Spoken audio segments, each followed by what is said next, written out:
Hi, I'm former NFL quarterback Gus Frerotte. I played quarterback 15 years in the NFL. This is my show called Huddle Up with Gus. Each week I team up with my longtime friend Dave Hager, and we talk with guests about how sports shape their lives. Pro athletes, business executives, community leaders, everyone has a story to tell about sports. We invite you to Huddle Up with Gus. This week in the Huddle.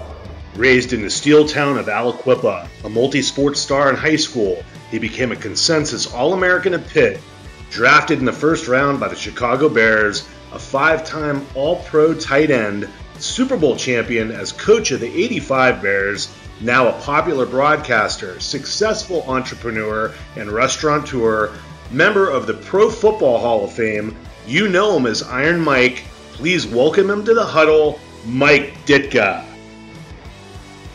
So everyone, we got Coach Ditka on the line today. We're going to get in the huddle with Coach right now. So, Coach, what we do is we really want to talk about your youth and really find out, like, those people that influenced you on becoming the person you are today, the player you were. So, from your earliest memories, who do you think that person was? Was it your father, your family? Who was it? Well, I don't know that it was my father. My father was a big influence in my life on the way to live your life and the way to live a good life and to be outstanding. I don't know, from the time I was 4 or 5 years old that I could remember, I always wanted to compete. And I always competed against the kids that were older than me. And I got my butt whipped. I played football with them. I played baseball with them. I tried to play basketball with them. But it was a learning process. The only thing I had a competitive nature. I wanted to compete. I wanted to play those sports. And you play them long enough, I got better and better at them. I played pretty good. I was a pretty good baseball player as a kid and a pretty good basketball player in high school. But my sport was football. And, my start really came, when I tried out for high school football my sophomore year. I played at a Catholic grade school. And I tried out my sophomore year. I was 5'7", 120 pounds. So you can understand that I got my butt whipped. And I was going to quit. After a year, I was going to quit. But I had a high school coach. He said, Mike, you're going to grow. You're going to get a little bigger. He said, and when you come back next year, you'll be bigger and you'll play football. Well, I grew. I did. I got bigger. Came back at 160 pounds. I was about 5'11". And I started on the WPIL AAA championship team. It's linebacker and it was not because I was a good player. It was because this coach had so much confidence in me. He believed in me, and he made me believe in myself. And I became a pretty good football player after that. By the time I finished my senior year, I had offers to go to 50, 60 colleges, and ended up going to Pitt because I wanted to be a dentist. That didn't work out, as you can tell. But it's been a heck of a run. But everything to me has been setting goals and reaching goals. Try to reach them. Find out the best things you have what you have to do to reach the goals you're trying to reach. And I don't care how much practice it takes or whatever. If you want it bad enough, you'll find a way to get there. Well, Coach, how would you describe life growing up in Aliquippa when you did? I mean, that's that's an interesting place for those. Yeah. Those the audience haven't been there. It's very dynamic. Yeah, in the days I grew up, now Aliquippa was booming. J&L Steel was booming. My dad worked on the Aliquippa Southern Railroad, which serviced J&L Steel. It was booming. It employed a lot of people. The whole community, the downtown area, probably was about 9 blocks of stores and shops and boutiques and bars and just about everything. It really was a dynamic town. And once the mill closed, J&L Steel closed, it became a ghost town. It really did. We lived up in a housing project called Lidmar. There was West Aliquippa. There was Plan 12, Plan 6, Plan 7. But we lived in a housing project called Lidmar, and we didn't have anything, but we didn't need anything. I mean, we had what we needed. My dad came home from he worked his butt off in on the railroad. Came home. He went to the tavern. He had a couple of beers. Came home. We had dinner, and that's the way we lived. And we didn't think anything of it. I had a paper route my whole life. I gave every bit of money I made working. Every job I had, I gave to my mother and father. They gave me an allowance. and that's the way it was. Even when I got to college, it was the same way. I gave them the check. They gave me an allowance. Did you have an athletic family? My brother and I, my brother plays football. He was 1 year behind me. Him and I played football. My other brother and sister, no. But Ashton did, yeah. Ashton played at Bucknell. He was the captain of Bucknell. He was 1 year behind me. Wow. Hey, Coach, your story's a lot like, because I grew up in Fort City, and we had PPG, which was there. It was a huge factory. Our town was booming. Yes. And, it was the same thing. And so one of the things I remember is so many kids there, and kids don't do this today. We would go out. I learned so much from just going out in the sandlot and playing, right, and going to play those sports. Nobody does that today. It drives me crazy. And then no organization either, Gus. You know it was. We was a bunch of guys. We got together. We picked it up. We went out and we played. We played from really almost from the sun up to the sun down. I mean, we were doing something all the time. We didn't have to have supervision. We knew what we were doing. We had a bat and a ball. If somebody hit the ball where we couldn't find it, then we had a problem. But right. It was a great way to grow up. Really, it was. And then everybody pitched in. I can mean, like I said, I had a paper out. I delivered the papers. Everybody kind of knew who I was because I'd get help. The paper wasn't there, and sometimes it wasn't my fault. But the paper would be late to me, so they get mad at me for not getting there on time. But growing up the way we did was great. I had the greatest high school coach in the world, Coach Carl Ashman. He encouraged me to stay with football when I wanted to quit. I was a pretty good baseball player, a better baseball player anyways. And I got a little bigger, and I ended up playing football on a really good team my junior year in high school. And then I went on to Pitt and the Bears. So I had a pretty good career in football. Yeah, what's funny, Coach, is my dad was so hard on me when I was growing up. He was one of 15 kids. We're a big Catholic family.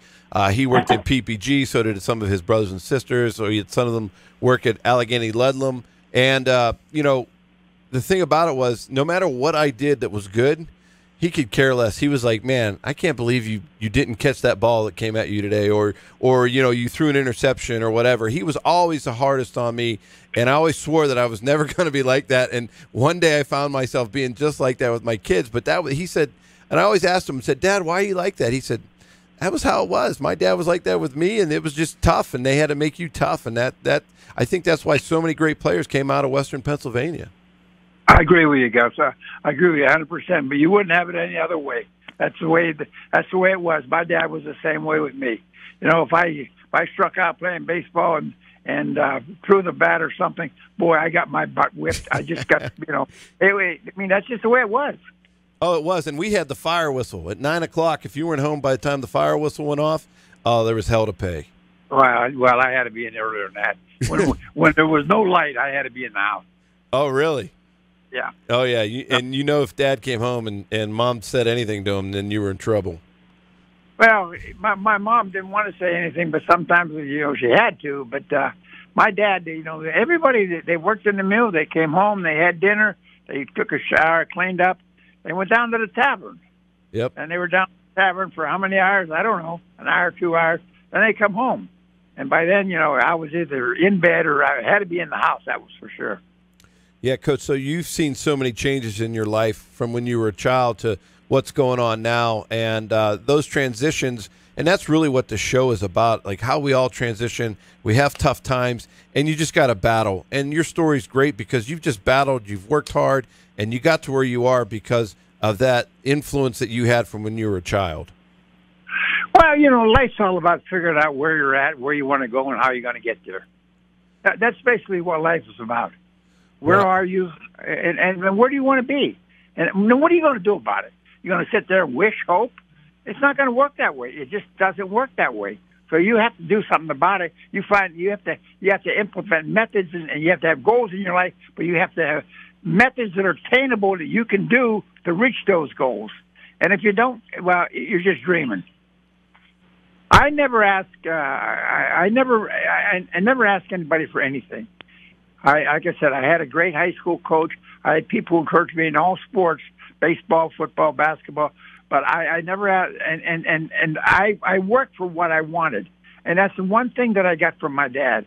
You know, you want something, you work for it, you earn it, and you know, it's hard to tell people that today, but that's what it comes down to. It comes down to being resilient, not quitting, never giving up, keep going after it. You never know.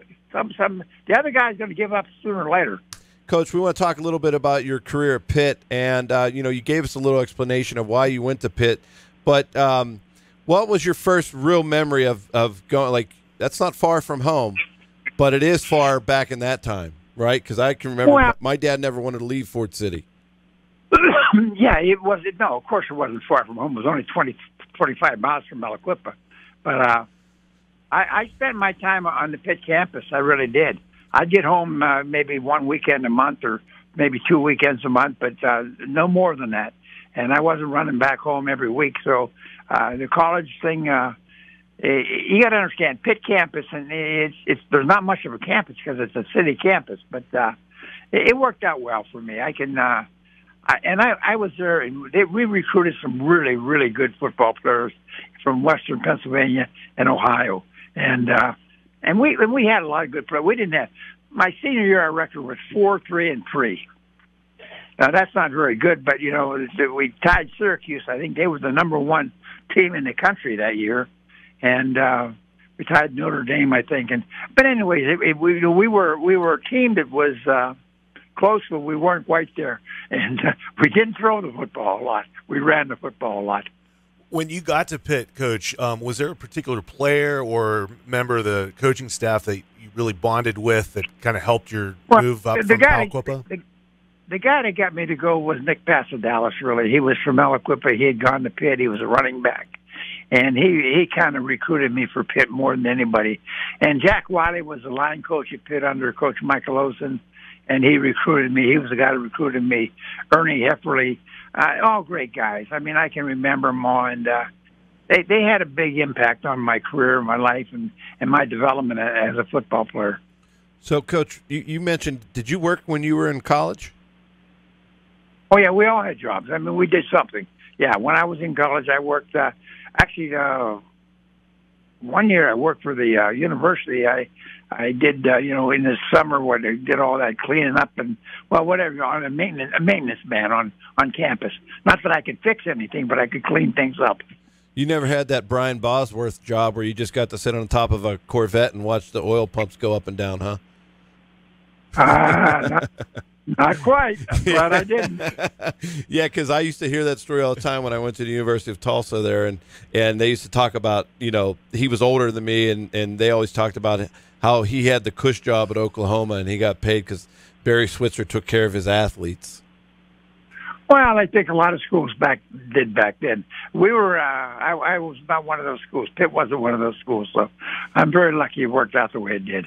Well, yeah, I'm sure that instilled a lot of how you became a player and a coach in that. So did you, when you were in college, did you kind of have an understanding of the NFL, or you just kind of were playing for your school?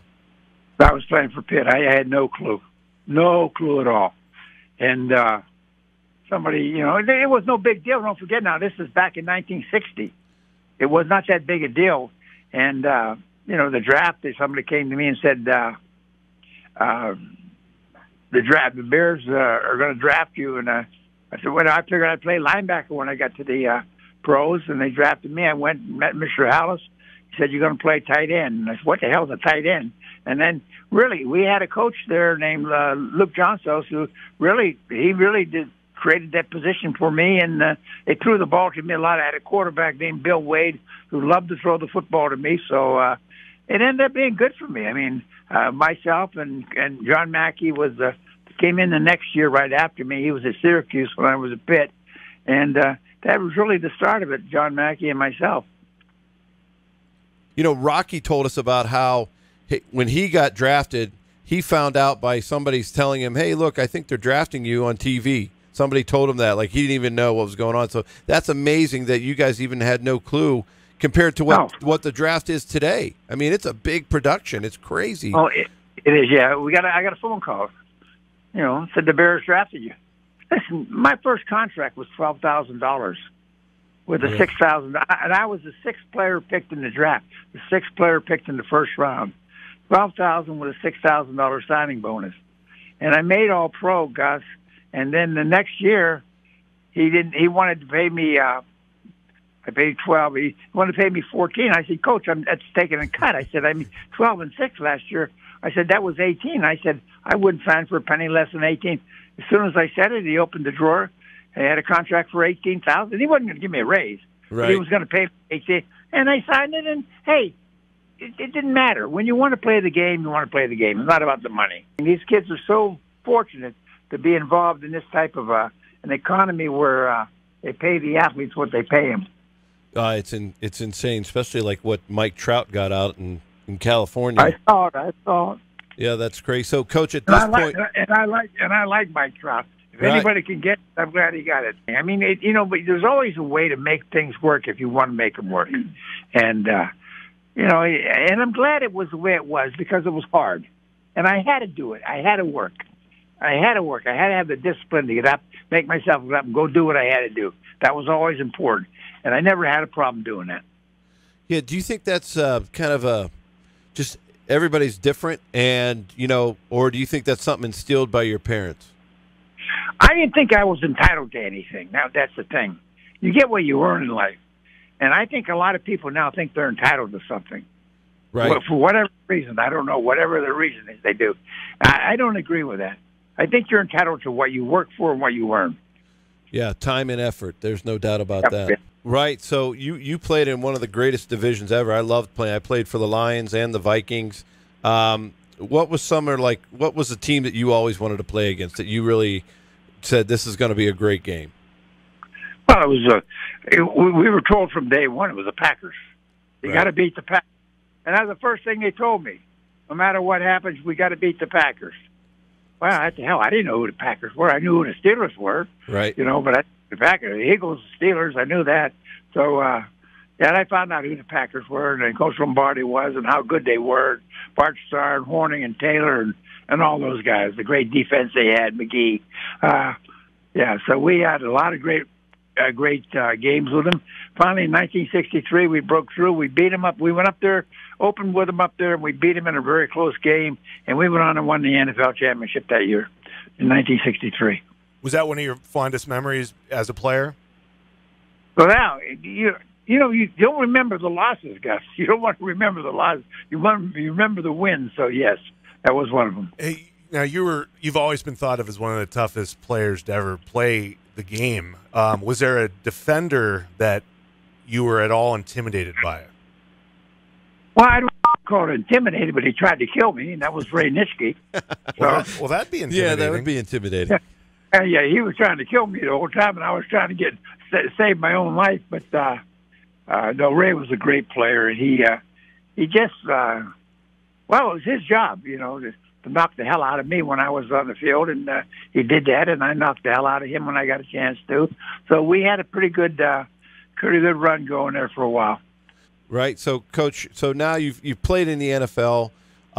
When did you get that bug to get into coaching as a player? Because I played 15 years, and I was kind of there, but I wanted to kind of be with my family, and I tried to go back into coaching later, and it didn't work out for me. But you went right into it.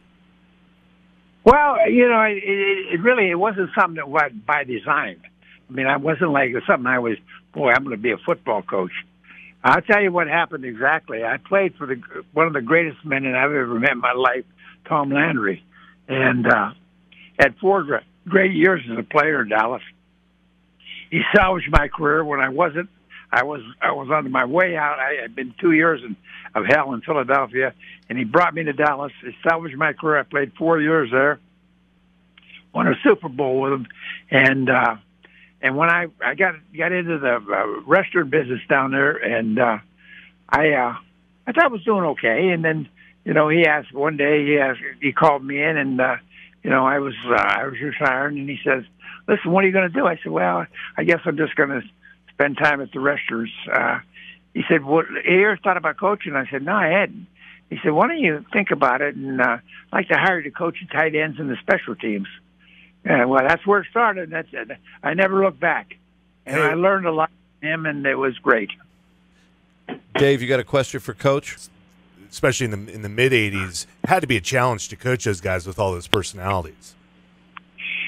Well, it was different. It really was. And the main thing we had to figure out, we had to put an offense together. You know, Buddy Ryan ran the defense, and we had a hell of a defense. We had some of the greatest players, and, you know, had Hampton and McMichael and Dent and Singletary and Fancy and on and on. I can name the whole team was fantastic.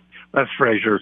But anyways, we had a practice against those guys every day in practice, and our practices weren't live, but they were pretty up tempo. So I mean, if we didn't defend ourselves, we were going to get killed in practice. And I kept telling him, I said, buddy, we're not playing the Bears this year. I checked the schedule. We're not playing you guys. So I mean, you know, take it easy on us. So anyways, you know what? It made us better. It made our offense better. If we could go up against our defense every day in practice, and we had the 7-on-7s and that, and we did it well, and we did, and it worked out great. And don't forget, we had the great Walter Payton. We had a great guy. McMahon, as nutty as he was, I would rather have nobody as my quarterback than him. Right. Well, you know, the thing that we know, Coach, it takes, even though there's all those great players, it takes a leader to bring them together and want to win and play together. And one of the quotes I saw you say was, you know, if you walk with me, we're going to get to the dance. And, you know, that's what it is. They wanted to follow you. They knew you've been there, and I think you were the influence that put all that great talent and made it work and win a championship. Well, I knew when I got there we had a goal, and I knew why Coach Ellis hired me. He hired me to win championships. He didn't hire me for any other reason. And we had that opportunity because the nucleus was there. The defense was there. We had to tweak some things on offense. In my opinion, I had the greatest running back in the history of the game in Walter Payton. And my fullback, Matt Suey, was as good as there ever was, in my opinion. Our offensive line was solid, as solid as you could find. Those guys were great. We had a couple guys at tight end. Receivers, we had speed receiver Willie Gault. We had I can't name every. Yeah, but you know what we had people who complemented each other, and our defense was the key factor of everything we did. There's no question about that. But on top of that, we had really good special teams. We had great special teams. And did you have a favorite player that you coached? They were all my favorites, really.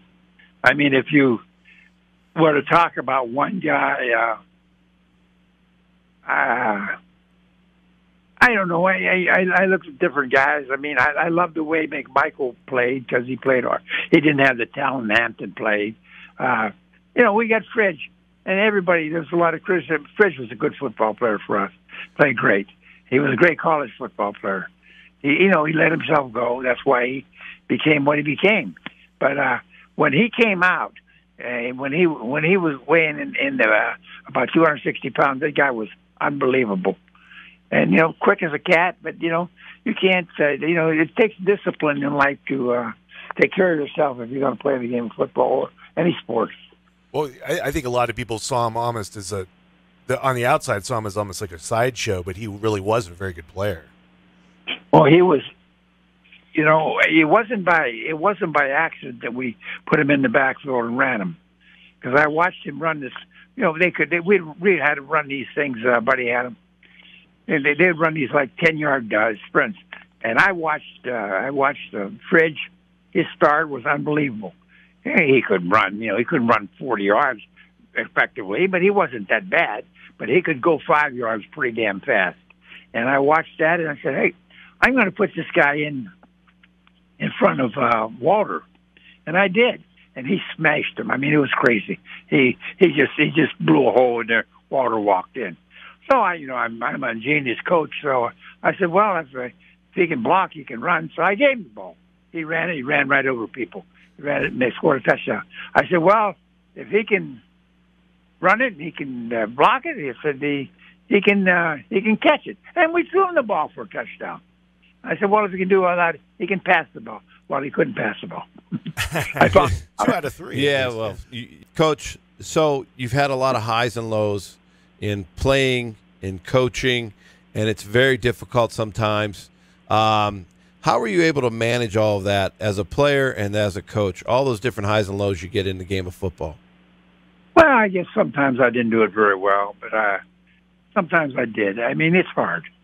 I mean, people don't realize it's more than a job. These guys become your life. You're with them every day, and you really want. In my case, I had success as a player, and I wanted them to have that kind of success that feeling that I had when you win, and it only comes when you win, not when you get close or not when you're almost there. You got to win, and we just had a good group. Right, and for me, when I had problems come up in my career, and I've had a lot of them, but when those came up, I would go back to things my dad would tell me to try to put things back into perspective and how I grew up and where I came from. The ride gets bumpy at times, and it's hard to stay in the buggy, but you got to do it. What do you remember most, and what would you give advice to other people about if they want to go into coaching? Well, first of all, I think you have to have a game plan for what you want to do. You have to understand. You have to put the right people in the right place. So you got to utilize your personnel to the best of their talents. In other words, don't try to make a donkey a racehorse. Make him the guy. You know what I mean? So you got to do what you got to do with the talent they have, and you try to get that all together. I don't know. I watch these kids today, and they're so talented. They're so much bigger and faster and stronger than we were. It's unbelievable. Well, they don't partake in drinking and smoking like they did back in the day. They really take care of their bodies today. Sonny Jurgensen used to tell me a lot of those stories. Oh yeah, Sonny was well, we all did it. I mean, that was it. I mean, you had a football game. We'd stop by the tavern after the game, drink about 25 beers. What the hell? Right, that's what our dads did, right? And there's no camera phones then. So, right, yeah. Nobody had a phone filming you. Oh, nobody cared. Actually, the reporters were right there drinking with you. They were on your side, not trying to write bad things about you. Yeah, ruin your career. I always wanted to ask you about the Saturday Night Live episodes when they had the fans there and Chris Farley and those guys. And did you watch those? Did you enjoy those? Well, they asked me to come on, and I came on, and they were good guys. I really enjoyed it. I enjoyed doing the show. I got caught up in it a little bit, but it was a good thing. I mean, it was fun, and those guys were great. And they really played. They built the Bears up pretty good, and I like that. Yeah, the Bears, So. Oh yeah, it was fun. Yeah. It was great. It was. My kids still do it. Would you take a Hurricane or would you take Coach Ditka? And we always walk around the house going, Coach Ditka, because we're Pittsburgh guys through and through. After the NFL, but you kind of stayed in it, right? Because you're part of so many different organizations now. Yeah, I was fortunate. I got a new job. I worked for NBC, CBS, ESPN. I worked for all the major networks. And it was great. I got a chance to stay close to the game and talk about it, and so it was fun. And I'm sure. I mean, you've had a lot of very successful business ventures too, and your philosophy and coaching probably translated well into the business world. Well, we have some restaurants that we are very proud of. We have a couple here in Chicago, one in Pittsburgh. So we're okay. We do well with what we're trying to do, and the brand is good. I've got a good partner. It's a delicious restaurant, I have to say. It's one of my favorites in Pittsburgh. Right. So, Coach, how often, do you have other from some of your former players come into your restaurant? Do you get to see them often? I don't see a lot of the former players anymore. Every once in a while, I see some of the guys, but no, they got their own lives. I'm in the restaurant. How about cigars? I got the cigars. Yeah, I got a line of cigars. And I I've got one right in front of me here. But I like that's the only advice I really have. I like to smoke cigars. Right. So Coach, you've come from Aliquippa, right? It's a mill town. We know that. A lot of people in Pittsburgh understand that. You've made all these transitions in your life, and you really wanted to. Sports was it's in you. It's all a part of you. What advice do you want to give our listeners about how sports can really help you get to where you want to go in life? Well, it's not about sports. It's about life. we have people say, geez, I want to be this.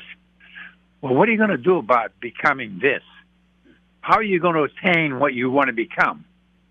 You got to have goals, but you have to have methods to reach those goals. And you got to they got to be attainable. I mean, you can't say, I want to do this and that. And, if it's flip it off the top of your head, you have a game plan for life. And I really believe that. So you know where you want to go, how you have a pretty good idea how you want to get there. Here's what you got to do. And you got to do those things. I mean, I'm not telling you you don't know. And sometimes it's not comfortable. Sometimes it gets tough. But that's what it got to be. Success is not, it doesn't come cheap, and it's not easy. And if you think it is, you're crazy.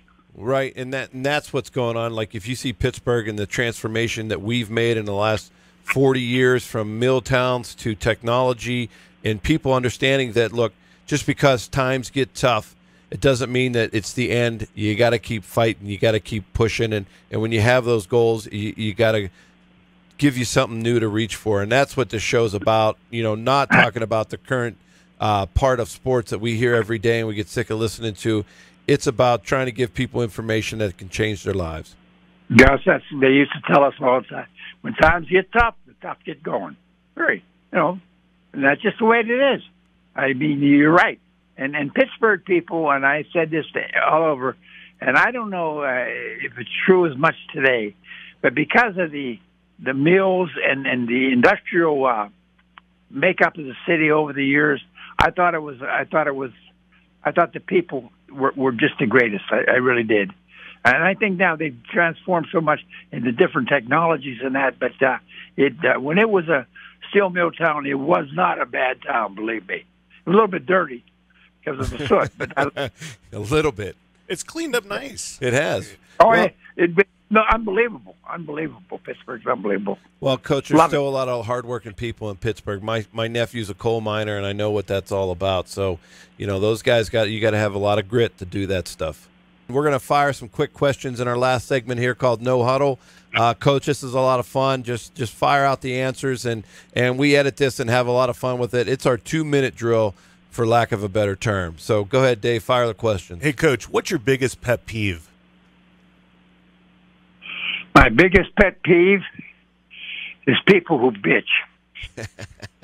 Fair enough. All right, this is a little Pittsburgh versus Chicago question here. Kielbasa or bratwurst?